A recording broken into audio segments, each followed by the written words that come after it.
പാവയ്ക്ക കൊണ്ട് ഒരു അടിപൊളി തീയലും ഉണ്ടാക്കാം. പാവയ്ക്ക കട്ട് ചെയ്ത് വെച്ചിട്ടുണ്ട്. ഇതിനൊരു പാത്രത്തിലേക്ക് നമ്മൾ കുറച്ച് തേങ്ങ ഇട്ടിട്ട് 1/4 സ്പൂൺ ഉലുവ, കുറച്ച് കറിവേപ്പില ഇട്ട് നന്നായിട്ട് വറുത്തെടുക്കുന്നതിലേക്ക് മുളക് പൊടി, മല്ലിപ്പൊടി കൂടി ചേർക്കുന്നുണ്ട്.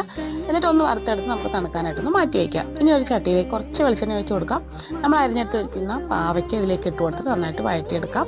അതിലേക്ക് നമ്മൾ 1-2 പച്ചമുളക് ഇട്ട് കൊടുക്കുന്നുണ്ട്. അതുപോലെ തന്നെ ഒരു സവാള നീളത്തിൽ അരിഞ്ഞെടുത്താണ് കേട്ടോ, അതുകൂടി ചേർത്തിട്ട് നന്നായിട്ടൊന്ന് വഴറ്റിയെടുക്കുന്നുണ്ട്. അപ്പോൾ അത് വെന്ത് വരുന്ന സമയം കൊണ്ട് നമുക്ക് ഒരു നാരങ്ങ വലുപ്പത്തിലുള്ള പുളി ഒന്ന് വെള്ളത്തിൽ ഒന്ന് പിഴിഞ്ഞെടുത്ത് വെക്കാം കേട്ടോ.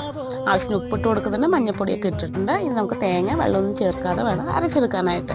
എന്നിട്ട് നമുക്ക് പുളിവെള്ളം ഒഴിച്ചിട്ട് നന്നായിട്ട് തിളച്ച് വരുന്ന സമയത്ത് ഈ അരപ്പ് കൂടി ചേർത്തിട്ട് ആവശ്യത്തിന് വെള്ളം കൂടി ഒഴിച്ച് നന്നായിട്ടൊന്ന് തിളപ്പിച്ചെടുക്കാം.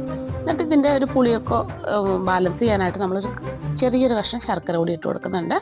ലാസ്റ്റായിട്ട് നമ്മൾ വെളിച്ചെണ്ണയിലേക്ക് കടുകും കറിവേപ്പിലയും വറ്റൽമുളക് കൂടി താളിച്ച് നമ്മുടെ കറിയിലേക്ക് ചേർത്ത് കൊടുത്താൽ നല്ല അടിപൊളി കറി റെഡിയാവും. ട്രൈ ചെയ്ത് നോക്കൂ. ഇഷ്ടമായെങ്കിൽ ഒന്ന് ലൈക്ക് ചെയ്യണേ.